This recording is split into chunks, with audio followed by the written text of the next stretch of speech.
Hey, yo, what's up, everybody? Long time no see. Been busy, obviously, with the NFL season. Shout out to everybody that's still rocking with the channel, man. I appreciate you. Wanted to do something that I haven't done since July, and that's talk about a movie that I saw that I was not really leery about, but I just wanted to, I didn't know what to believe. It looked good from it. And that is, you guys see it from the title, man, Predator Badlands. Now, I was born at the end of 1979. So I grew up on Arnold Schwarzenegger movies and RoboCop and all those movies. Don't ask me. There was a period in the 80s that my parents were we went to the drive-in, and I think the double feature was like Predator and RoboCop. So yeah, I turned out pretty good though. But Predator Badland, I wasn't leery, but I was just like, I wonder how this is going to be. And I just knew for sure it was going to be rated R. And to my surprise, it was rated PG-13. And I think it's only the second of the Predator franchise out of the 9 films, if you include the animated film, that is not rated R. And so as I'm watching it, then I understood how they got away with doing that. But this will be a spoiler discussion, kind of my spoiler thoughts. So if you want to see the movie or don't want it spoiled, then I would exit the video. But I mean, I liked it. I did like it. I would see it again. It was a little weird though, because we find out watching the Predator as a protagonist was weird. So we find out that, and I know that this has been told a few movies back, but the species of the Predator is called a Yautja, and they are like born to hunt. That's what they do. They hunt, and hunting is part of like how they become who they are, is by hunting. And believe it or not, that's what the Predator was doing in 1987. You go and you hunt the biggest, baddest of anything. That's what you hunt, and that's how you prove yourself with the species.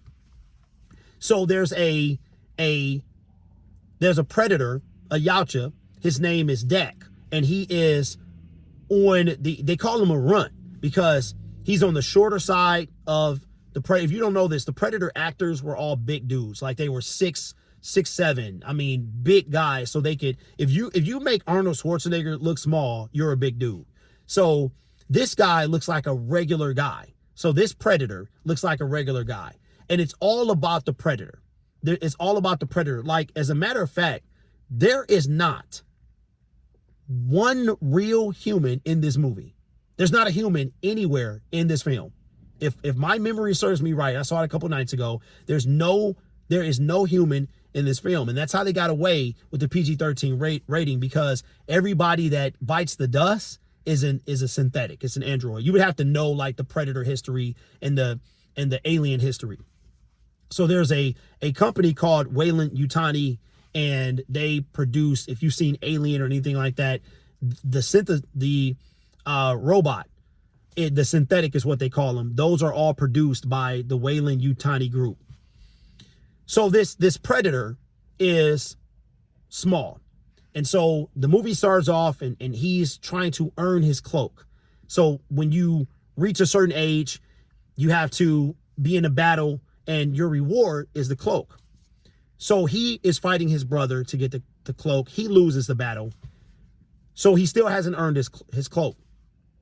And they discuss like making their dad proud and stuff like that, and how the runt, what we find out later is that the brother, who is like a regular Predator size, was actually supposed to terminate the younger brother. He was supposed to, because the Predator species is like, if you are weak, you get cut off. You get pruned right from, and the father Predator wanted the son Predator to eliminate the runt Predator, but they're brothers. So the brother learns from Dak that he wants to go hunt this beast that even their father couldn't get. And we find a lot more out about this beast as we go on in the movie. So then the father pulls up, they go to this planet, they land, and the father pulls up to the spaceship and finds out, and right in front of the younger brother is like, is it done? Like, why didn't you terminate this guy? And the brother basically stands up for his brother and is terminated by the dad, because the dad was like, either you kill him or I'm gonna kill you. So basically, the older brother, who is the normal sized predator, fights the dad. He loses to the dad, so he's exterminated because the father wanted him to exterminate the brother. And so, but the big brother turns on the dad, and it was kind of cool because he uses this grappling hook to pull the younger brother back into the truck, because you could tell they had a strong bond. And what I like is they never spoke English. They spoke whatever dialect is their race. So he uses this grappling hook while he's battling the father to pull his son or his brother into the aircraft. Then as he's about to be eliminated, he sets the coordinates for this planet that has the beast that the dad couldn't get. So Dak, which is the runt, is like, yo, I'm going to conquer this beast. And when I come back, I'm gonna get my cloak and I'm gonna get my revenge on his dad. Like, the race is crazy. I'm like, why do you even have kids? Like, if this is how it's going to be. So on the planet, it's a planet full of things that hunt. Like, everything wants to kill you. The foliage wants to kill you. Everything wants to kill you. So the gist of the story that you can condense it's basically a journey, but the gist of it is that the Weyland-Yutani group is looking for the same beast that Dak is trying to get, which is the runt predator, looking for the same beast. So the girl that you see, or the android that you see on the poster, is an android from the Weyland-Yutani group, but she has a sister twin android. And they were sent there to collect the same beast. So eventually, Dak finds the one that's chopped in half, and she's different from the other synthetic. One is caring and understanding and is like pro-life, wants to learn and all this other stuff. And the other one is just callous, cold, and like, we're here for a mission, blah, blah, blah.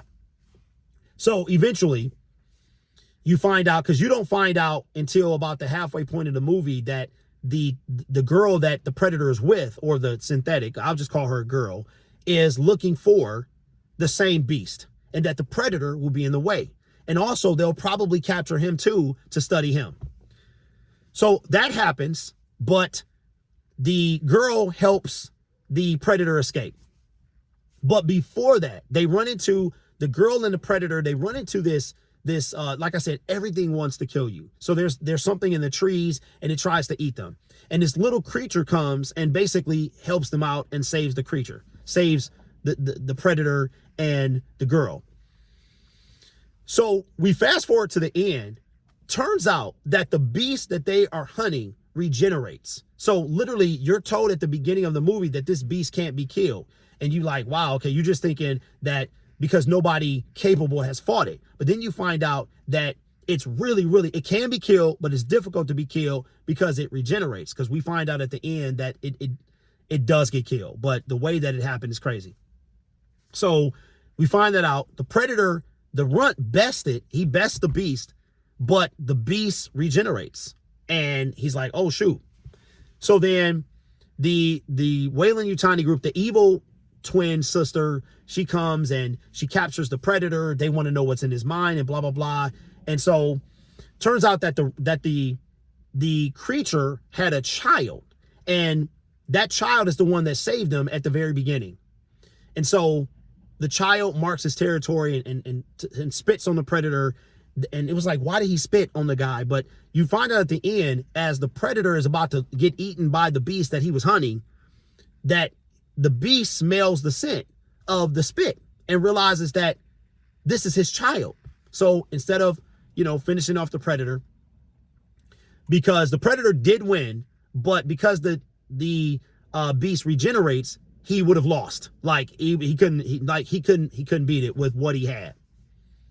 So now the beast goes from attacking the predator, but now the beast is captured by the Weyland-Yutani group. So now we fast forward, the predator gets out.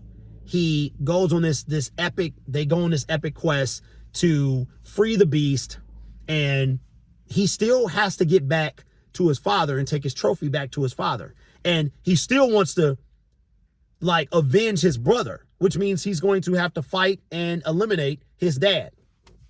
So they go through all this stuff. They get it done. The Beast is eventually killed by the evil twin sister from the inside out. It's frozen with one of the Predator bombs and explodes. And at this point, I guess it can't regenerate, so it is lost. But they do that. They do that. So that's what the movie pretty much is about. You got the first half, the second half, but in the second half, you go from fighting the evil sister, and then you get back to, so the Runt, which is Dak, goes back to the planet that he was from. And he pulls up to the dad crib like, what up, though? You killed my brother. I'm coming for you. So they have a fight. Pretty cool. Dad uses the cloak. Son doesn't have one, but son uses his brains, bests his dad, and takes his dad cloak, and now becomes the Yautja of this certain clan. And that's the end of the movie. There is a kind of a, not even a mid-credit scene. It's like a real quick, like they show a couple titles, and then it's like a real brief scene of what we could possibly see in the future, which I would be excited for. And my favorite part is that it was PG-13, because one thing about the Predator movies is they are vicious. They are vicious movies, like real talk. And but it was weird seeing the Predator as a good guy, because he was like a really bad protagonist, meaning he was still a predator, but he was still a predator, but he was a protagonist. We have always seen, even in the closest we got to a couple, we've seen the Predator a couple of times as an antagonist or a protagonist. AVP is one of the times where he, spoiler alert, you know, if you haven't seen that, then he was kind of a, like, you know how you got the lesser of two evils, or the enemy of my enemy is my friend. Like, that's the kind of Predator we got. But I did peep, like I said earlier, and it made sense at how they did it, is there was no humans in the movie. So no humans were ever harmed in this movie. It was androids and stuff like that. So, but there was a point where you really, like, it, I'm not going to say it was hard trying to buy in that the Predator was a good guy, because as I'm watching him, I'm saying, okay, you're in, like, if where you are is making you look good, it just tells you how bad where you are is. You know what I'm saying? Like, he was up against a much worse evil. Like, the planet, literally everything on the planet was trying to kill him. It was things, it was plants that could explode. It was crazy. So it was a part in the middle of the movie where the android is trying to tell him about how wolves are. And you have an alpha wolf, and the alpha wolf is the leader of the pack. And what did she say? She was saying like the alpha wolf wasn't, it was something about him like not being a killer or something like that. Doesn't necessarily mean he's a killer. And so the Predator was like, well, I'll be an alpha and a killer. I'll be a killer alpha. And I was like, see, you still bad. Like, you know what I'm saying? But it was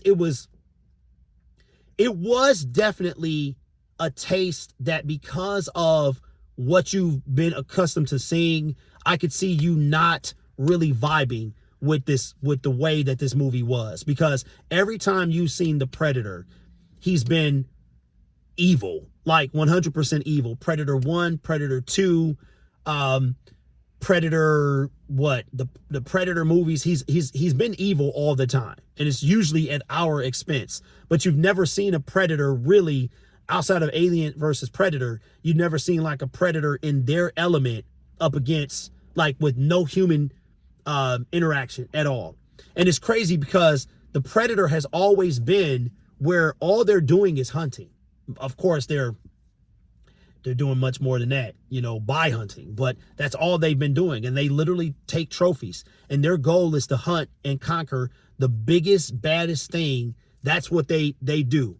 They don't want the small whatever. And that's why, if you've ever seen any Predator film, that it's always, they always choose a certain type of person, because that person is the biggest, best, the baddest, and all this stuff, right? So that's why, so they're proving themselves. They're doing it in a mean, vicious, wicked way, but that's what they're doing. So overall, I enjoyed the movie.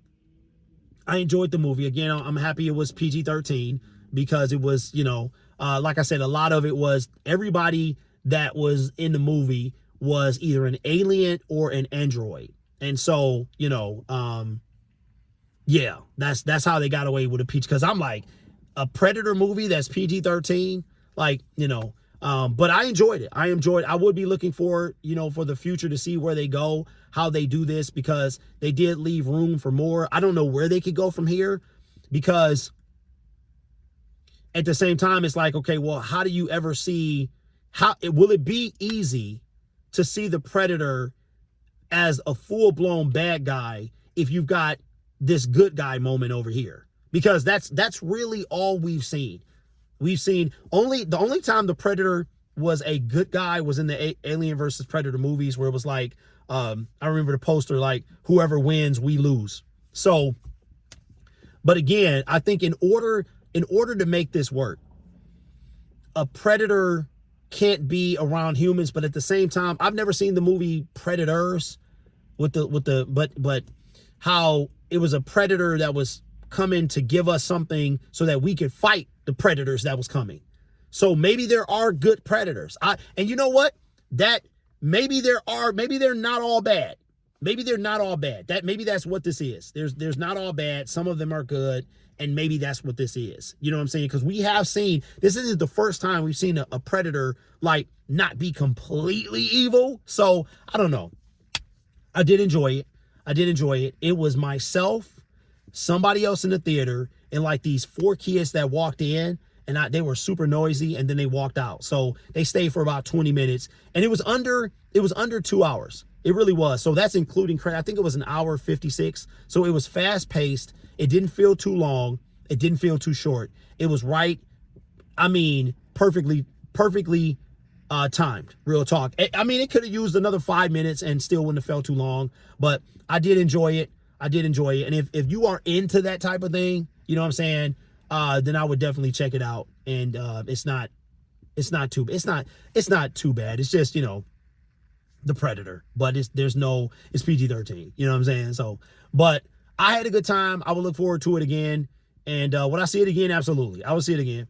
Real talk. So yeah, I had a good time. But like I said, if you can wrap your mind around the Predator being a decent bad person, like bad alien, like, then it's cool. But he was still bad. Like, don't get it twisted. He was bad. He was like, yo, I'm still a predator. Listen, don't get it twisted. I'm still a predator. You can stay right here. Like, he didn't want to take the girl eventually, but the way that she did it is she was like, I can be like a tool, because they're all about efficiency. And she was like, and he was like, a tool? Like, and so that's the only reason that she's even with him, because she presented herself as a tool that can help him on his journey. So that was it. But let me know your thoughts in the comments below. I hope you guys have been well. And yeah, keep doing your thing, man. I'll see you guys real soon.